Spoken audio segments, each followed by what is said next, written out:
ดยพี่น้องเนาะตอนแรงมื้อนี้เนาะบาซี่ก็ได้อันนี้เนาะมัดเข่าพี่น้องเนาะยังสีให้บ่ทันได้มัดพี่น้องเนาะอากาเก็บเกี่ยวข้าวแล้วพี่น้องเนาะว่านนี้แหละพี่น้องเนาะสำเร็จเสร็จสิ้นแล้วพี่น้องซ้ำเกี่ยวแล้ววันนี้แหละเนาะมี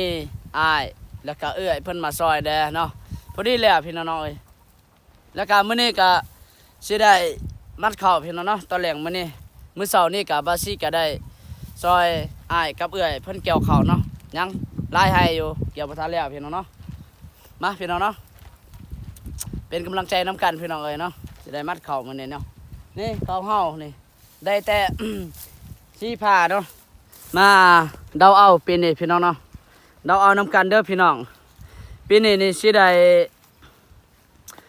จักสอบเนาะเดาเอาน้ำกันพี่น้องเนาะ